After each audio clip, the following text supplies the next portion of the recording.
Le métier de professeur, tout le monde le connaît. Notre propre parcours d'enfant, puis celui de nos enfants sont jalonnés de profs, tels des repères dans le temps, mais aussi des repères dans l'accès aux multiples savoirs dont ils sont les garants. Le professeur exerce un métier qu'il a choisi, il l'exerce avec rigueur et compétence, mais avant de se fondre dans l'entité enseignement, les profs sont des femmes et des hommes formidables, des bâtisseurs aux multiples facettes. Je suis Christophe Salomé, professeur des écoles depuis une trentaine d'années, et depuis 15 ans, je me promène d'école en école en tant que maître remplaçant. Je découvre régulièrement des personnes qui ont des choses à raconter, des personnes qui font, des personnes qui ne sont pas juste des enseignants, des profs, etc. Dans ce podcast, je leur donne la parole. Qu'est-ce qui leur a donné le désir d'enseigner? Quelles sont leurs valeurs, leurs passions, leurs attentes? Qu'ont-ils envie de partager? Prof, etc. Florent Nouguez est né à Lyon. Lorsqu'il se souvient des projets qu'il avait à 8 ans, c'est le joueur de foot professionnel, peut-être à l'Olympique Lyonnais, qui revient à sa mémoire. Il est finalement devenu professeur des écoles en 2002 pour notre plus grand plaisir. Je dis pour notre plus grand plaisir car Florent est l'auteur du formidable site classedeflorent.fr. Mais il a bien d'autres cordes à son arc. Il est également maître formateur dans l'Essonne et il enseigne à Grigny en REP+. Il a passé la certification CAP-ASH pour devenir enseignant spécialisé auprès d'élèves en situation de handicap moteur.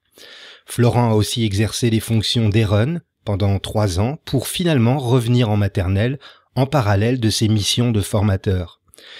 Classedeflorent.fr existe depuis 2014 et c'est la problématique de la différenciation auprès des élèves porteurs de handicap qui en a été le déclencheur. Son parcours est très éclectique et j'ai vraiment hâte d'en savoir un peu plus sur la manière avec laquelle il a fait évoluer ses pratiques pédagogiques. Florent Nouguez, bonjour. Oui, bonjour. Alors est-ce vraiment à l'Olympique Lyonnais que vous rêviez de devenir joueur de foot professionnel? Quand j'étais enfant, c'était plutôt l'Olympique de Marseille à l'époque. Ah, d'accord. Alors voilà. Moi qui suis niçois, ça va poser un problème. Ah oui, il y a eu des petits soucis, oui, récemment. Quel regard portez-vous sur votre enfance, Florent? Mon enfance, c'était une enfance assez classique, heureuse dans son ensemble. J'étais bien entouré par ma famille, avec des copains, une amoureuse jusqu'à son déménagement en C20. Et quand on parle d'enfance, c'est amusant parce que j'ai ensuite rencontré ma femme 2 ans plus tard sur cette période où on était enfant. Alors, on n'était pas ensemble à l'époque, ni même on n'était pas particulièrement amis. Mais voilà, ça montre finalement, j'ai toujours des attaches puissantes à mon enfance, que ça soit bien sûr avec ma femme. Le fait, alors, je suis né à Lyon, mais j'ai vécu très peu de temps à Lyon. On est vite monté en Essonne. Et en fait, j'ai presque jamais quitté l'Essonne depuis. Et donc, de temps en temps, je peux voir l'immeuble où j'ai grandi petit ou la maison où j'ai vécu. Je peux encore passer devant l'école, mon ancienne école maternelle, élémentaire, mon ancien collège. Donc voilà, je suis entouré d'éléments de mon enfance toujours. Alors on dit qu'il y a toujours un petit enfant en nous et je pense qu'il y a vraiment cette continuité et peut-être même un effet d'accumulation. Il y a à la fois le petit enfant, mais aussi l'ado, le jeune adulte. Voilà, donc une enfance toujours présente finalement. Prof, etc. Quel est votre meilleur souvenir en tant qu'élève?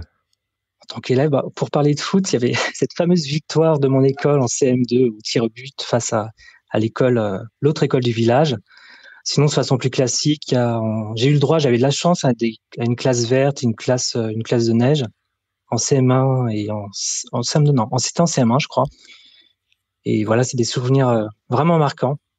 Et après, quand on est de l'autre côté de la barrière, on se rend compte que c'est vraiment difficile à organiser.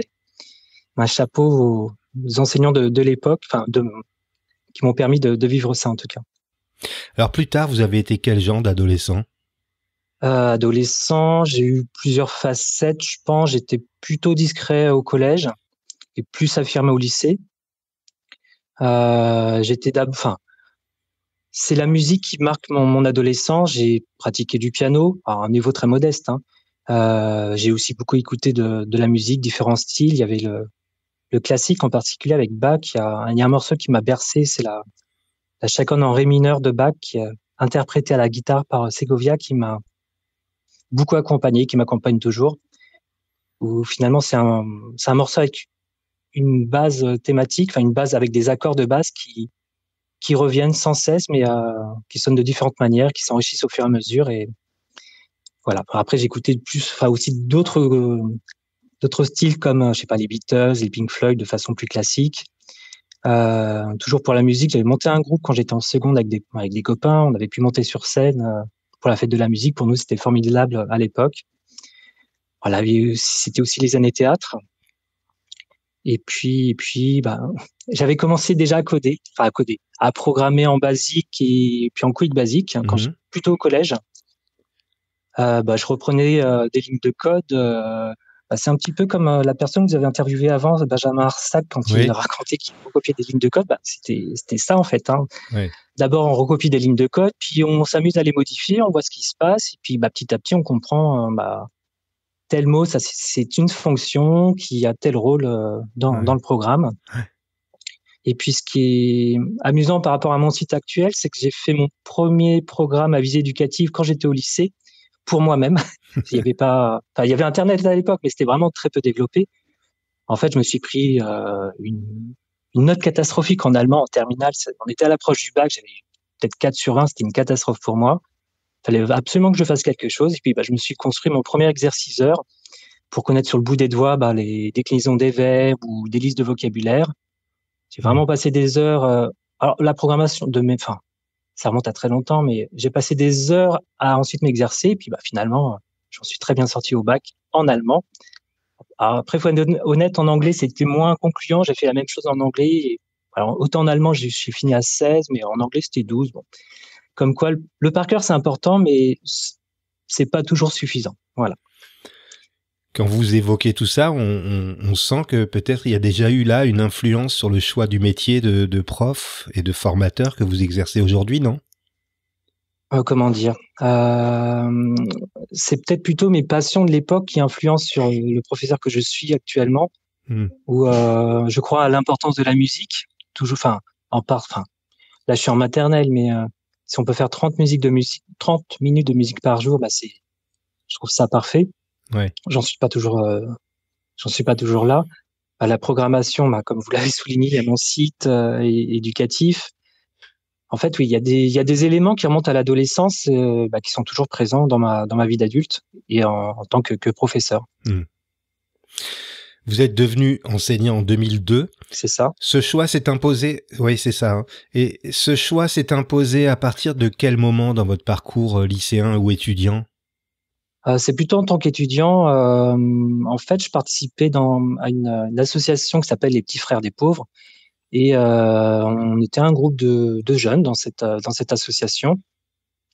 À l'époque, je suis rentré dans cette association à 17 ans.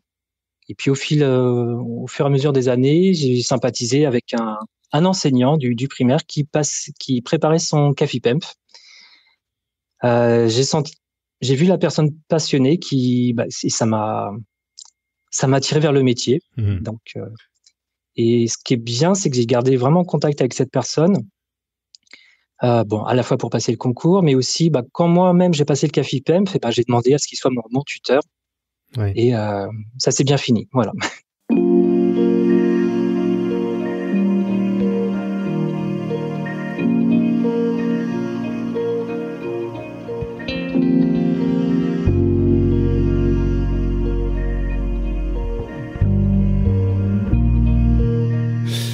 Vous dites être venu au numérique dans le souci de mieux différencier. Vous pouvez nous expliquer comment vous avez pris conscience de ça ?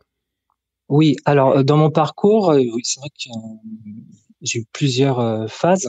J'ai commencé en maternelle pendant 1 an, mais surtout, tout de suite après, j'ai passé 10 ans dans l'enseignement spécialisé auprès d'enfants et d'adolescents, de jeunes adultes en situation de handicap moteur. Donc, on avait un certain nombre d'ordinateurs et ces enfants, ces adolescents, ces jeunes adultes, ils avaient parfois des niveaux extrêmement différents. Ça allait en gros d'un niveau toute petite section à un niveau SECPA. Je vais prendre un exemple en mathématiques. On peut travailler les additions, mais d'un niveau maternel jusqu'à un niveau Il y a le collègue de la semaine dernière, de la dernière fois, j'ai oublié son nom, Benjamin Arsac, qui fait du calcul mental au collège. En fait, en partant d'une même thématique, on peut proposer des exercices différents aux élèves en fonction de leur niveau. Voilà, c'était mon fil conducteur quand j'étais dans l'enseignement spécialisé. Comment êtes-vous passé de l'idée du site à sa réalisation? Alors, il s'est pas créé en un claquement de doigts. En fait, lorsque j'ai débuté, alors même si j'étais passionné d'informatique quand j'étais adolescent, j'ai eu une longue coupure où, pour moi, l'ordinateur, c'était un simple objet de consommation. J'ai pris j'ai pris conscience de l'importance de l'outil informatique, en tout cas pour ces élèves, lorsque je suis arrivé dans cet établissement spécialisé. Et petit à petit, c'est plutôt mes collègues qui m'ont appris à faire des choses. À l'époque, on avait Word, un traitement de texte, où on apprenait à geler une certaine partie du texte pour laisser des parties ouvertes pour les élèves, pour qu'ils puissent apporter leurs réponses dans le texte. J'ai appris petit à petit avec un tableur à faire des calculs aléatoires. En fait, dans un tableur, on peut tirer au sort un nombre par exemple, entre 0 et 10, c'est nous qui décidons. On décide si c'est une addition, une multiplication. Dans une cellule cachée, on peut mettre le résultat et comparer avec la réponse de l'élève. Là, c'est vraiment du bricolage. Ensuite, j'ai découvert Didapage. Je ne sais pas si vous connaissez, Oui. si vous avez connu. Bien sûr, oui. D'accord. C'est un livre numérique qui permettait à l'époque de faire des choses vraiment interactives déjà et que je trouvais formidable. Et voilà, de fil en aiguille, j'en suis venu à... Un jour, j'ai une formation WordPress. Ouais.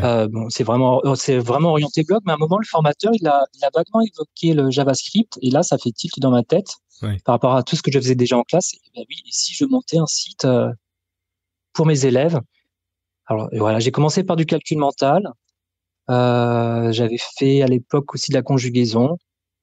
Les choses les plus simples, entre guillemets, que je pouvais proposer. Et j'étais très fier d'avoir déjà ma première page Internet avec du calcul mental. Voilà, j'étais content de pouvoir le tester avec mes élèves déjà.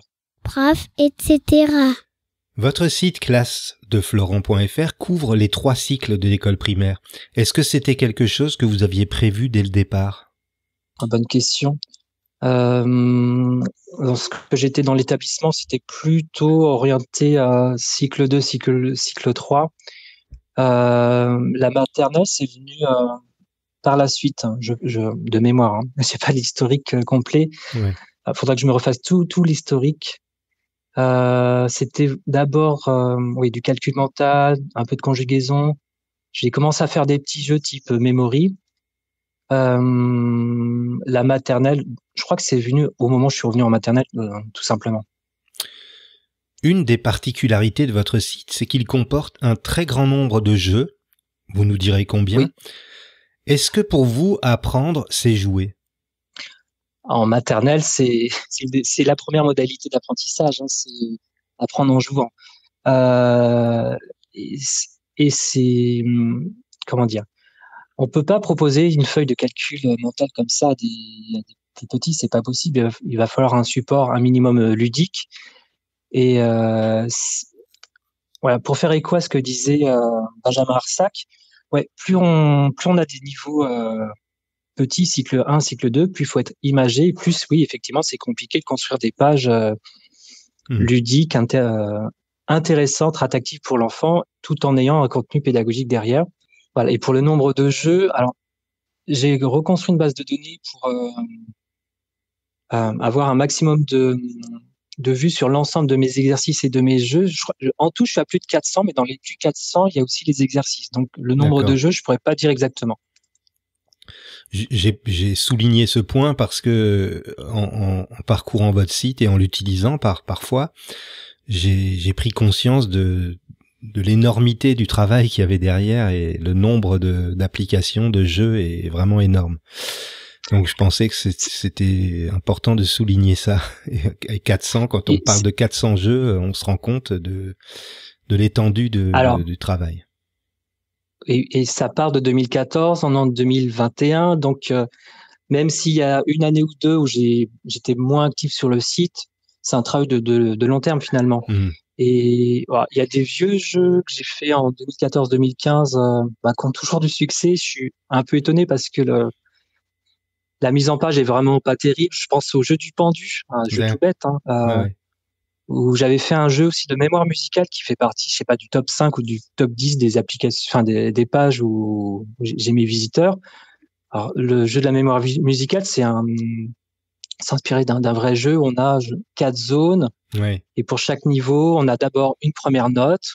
Et enfin, c'est un jeu accumulatif. Et voilà, c'était vraiment un jeu basique. Et voilà, il fait partie du top 5 ou du top 10. Peut-être qu'un jour, si j'ai le temps, je pourrais le remettre au goût du jour. Et pareil pour le pendu, j'ai presque honte quand je vois d'autres pendus qui circulent sur Internet. Mais bon, le mien est quand même très très basique. Mais bon.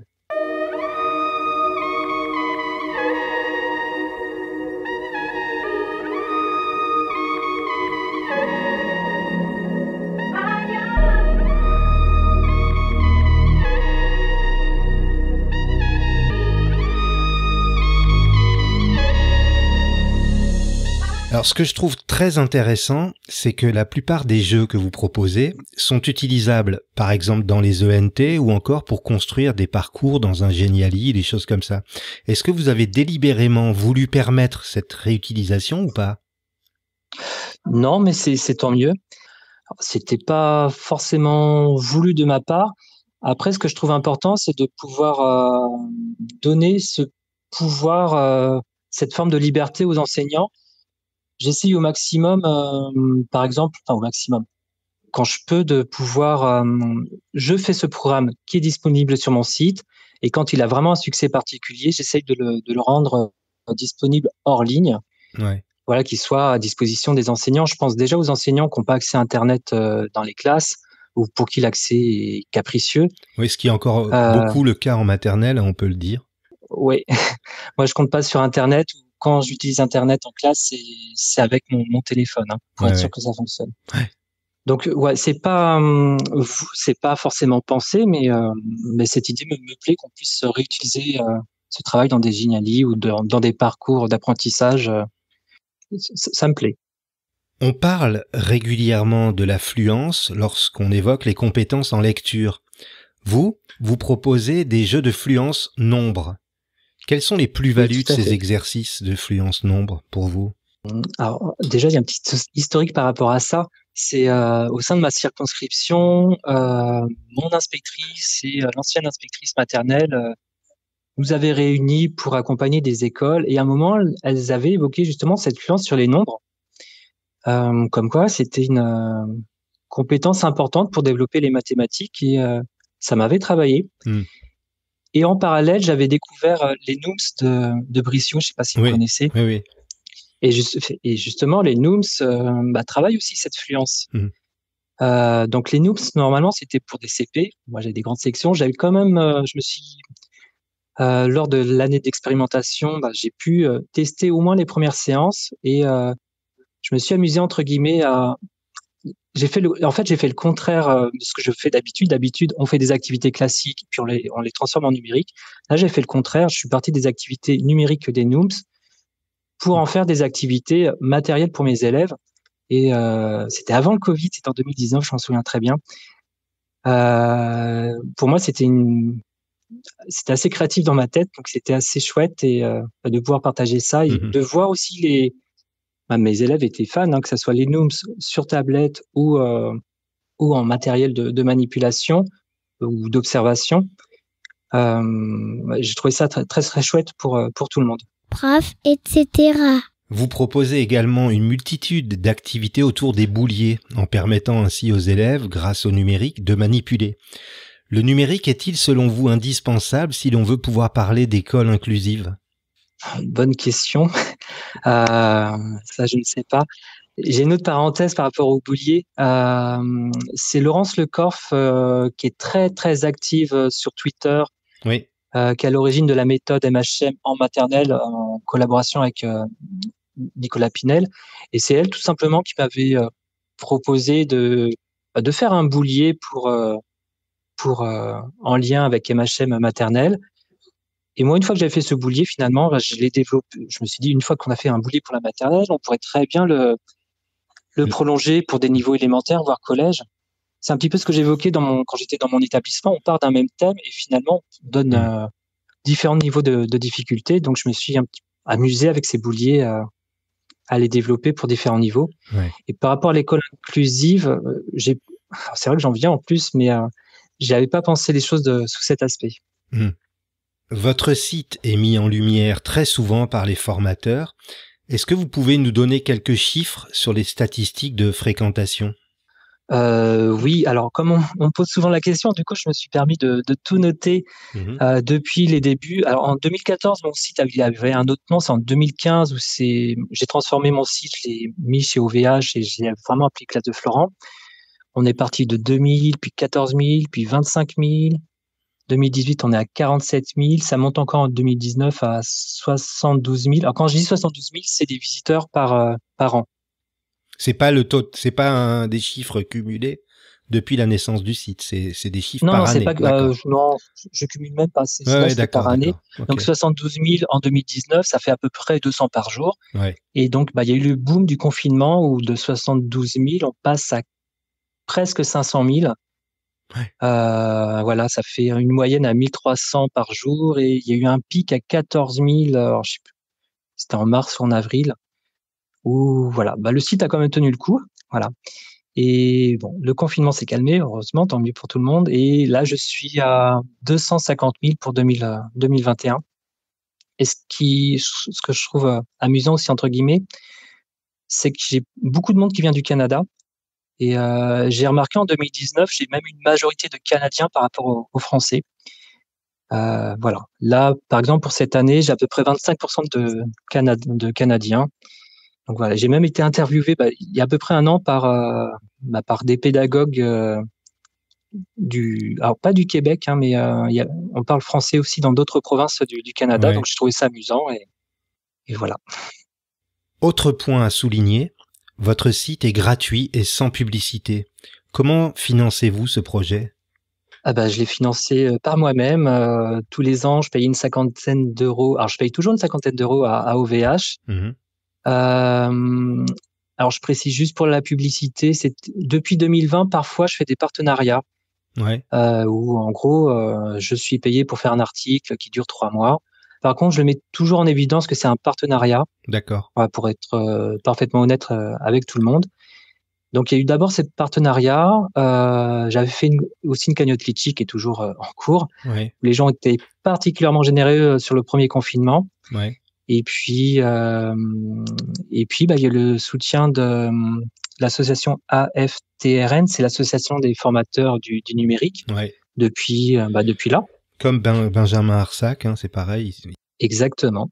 Et donc oui, je les remercie parce qu'ils ont financé, par exemple, concrètement, une année d'hébergement de mon site. Ils m'ont financé un micro pour comme je propose des choses pour les maternelles et les CP-CE1 qui sont pas forcément à l'aise en lecture, enfin rien que les maternelles, il y a beaucoup d'audio sur mon site et avec un micro de bonne qualité, le son est meilleur et la qualité de l'application est bien sûr meilleure. Donc merci beaucoup. On peut souligner la qualité des enregistrements, c'est vraiment très professionnel et. Merci, puis merci à eux et Christian Straka qui est le président toujours, je crois, de cette association. Voilà. Non, faut vraiment les saluer parce que en plus, comme le soulignent souvent les gens qui sont concernés par les aides qu'ils apportent, ça se fait vraiment de manière très fluide et sans lourdeur administrative, et ça, c'est vraiment quelque chose auquel on n'est pas forcément habitué, malheureusement. Donc, oui, ça surprend. En fait, en gros, on donne une facture. Alors, il faut bien sûr un accord de principe. Voilà, je vais acheter un micro, je donne la facture, et puis c'est assez rapide par la suite. Et ça aussi, ça soulage finalement.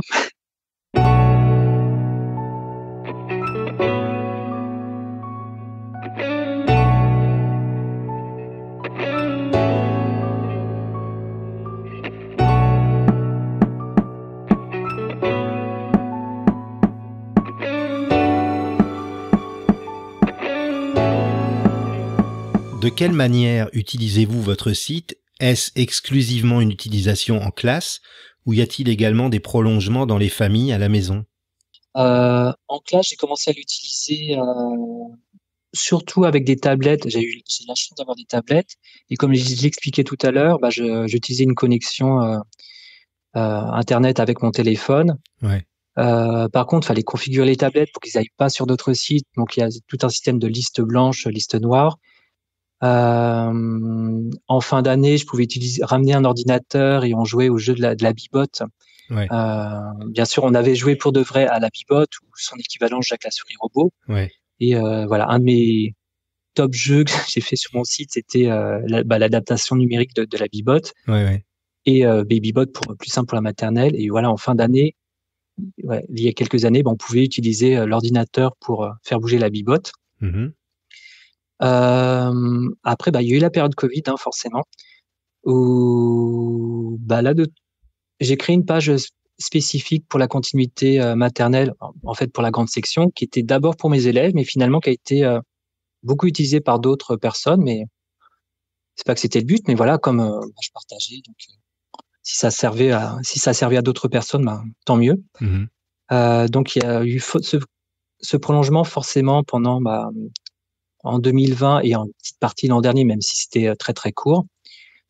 Et alors ça me fait penser à autre chose, il y a des parents d'élèves qui ont découvert ça. Et voilà, là où j'exerce, il y a des familles qui sont allophones, qui apprennent le français. Ouais. Et lorsque je lisais des histoires pour la compréhension courte, et finalement, il y a un papa qui m'a expliqué que sa femme utilisait mon site pour apprendre le français, tout simplement, Mm-hmm. ou pour apprendre le nom des lettres. Donc, je trouve ça touchant Ouais, bien sûr. d'avoir ce retour en direct, en plus d'un papa qui me raconte ça. Mm.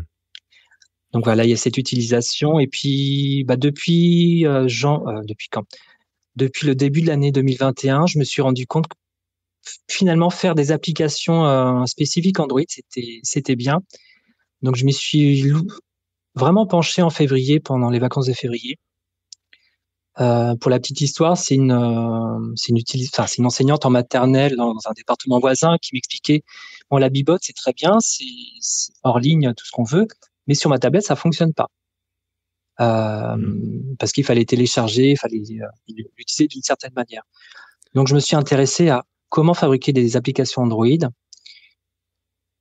J'ai pris le temps qu'il fallait. J'y suis finalement arrivé. Donc, j'ai sorti la première application Bibot pour Android.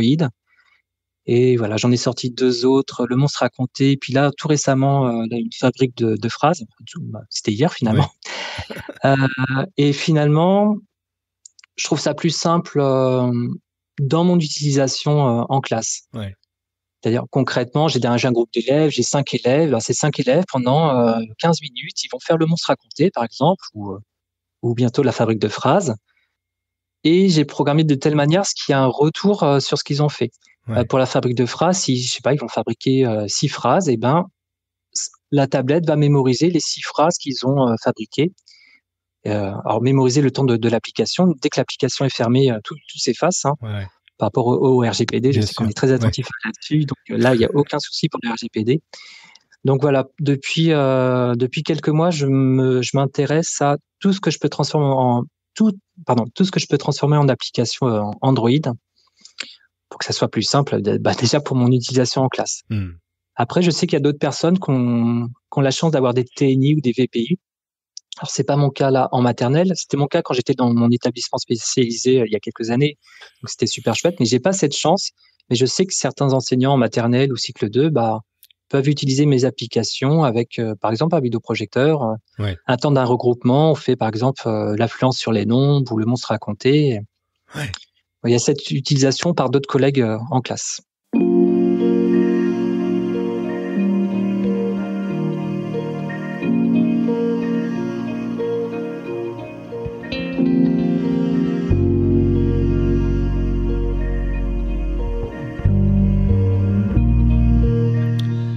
Quand est-ce que vous avez ri aux larmes pour la dernière fois et pour quelle raison, Florent ?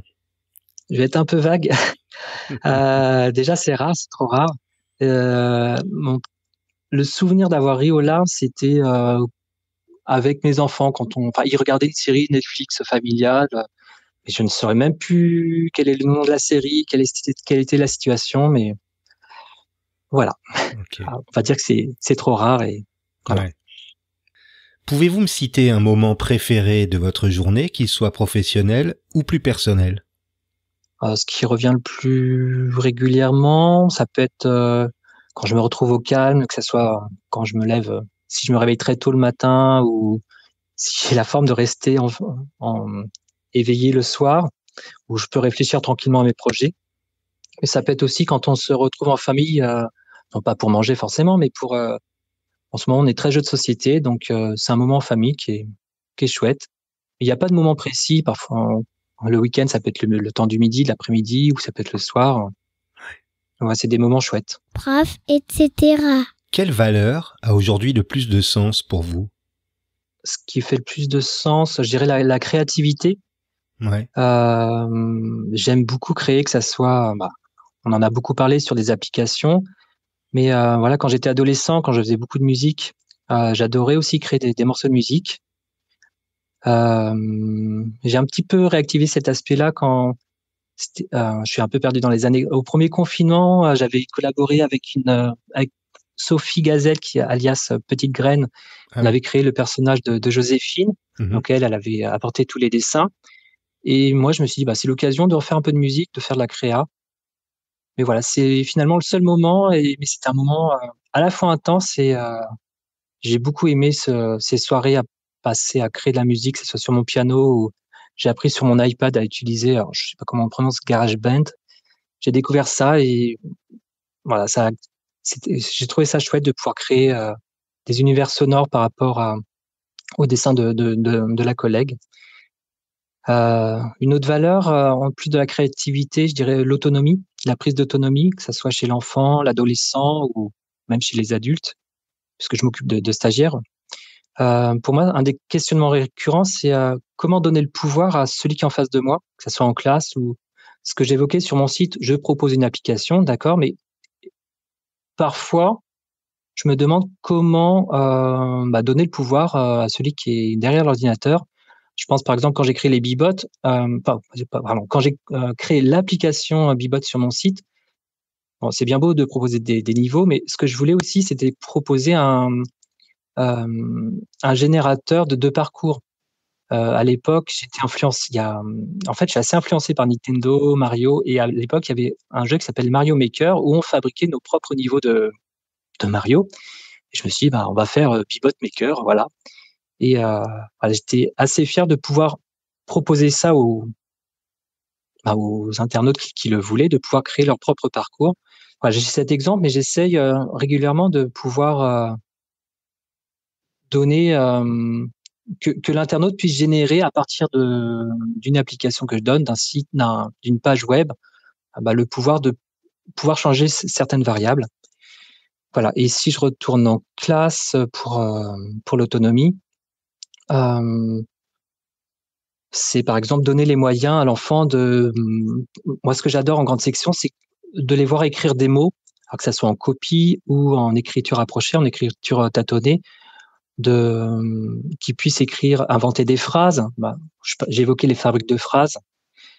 Voilà et il me semble que vraiment accéder à l'écrit à cet âge-là, à la production de mots, de textes, c'est un geste important à accomplir pour leur donner de l'autonomie et voilà et puis c'est un vrai plaisir quand on les voit se lancer. Ils passent un temps important à copier des mots. On sent que c'est important pour eux, qu'ils y prennent du plaisir et pour nous, c'est chouette en tant qu'enseignant, c'est les petits bonheurs, d'enseigner.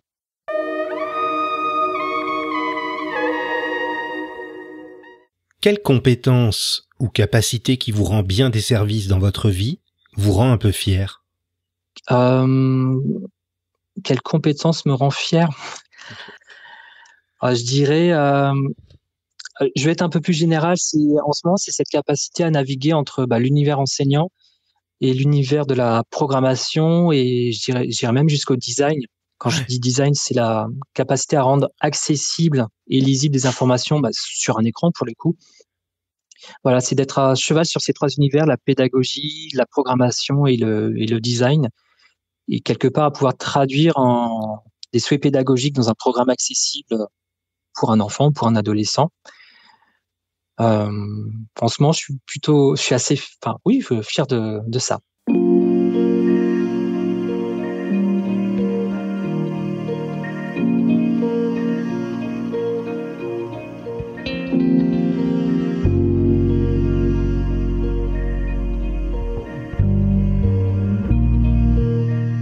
Si vous pouviez vous mettre dans la peau de quelqu'un d'autre, vivant ou mort, pour une journée seulement, vous choisiriez qui ?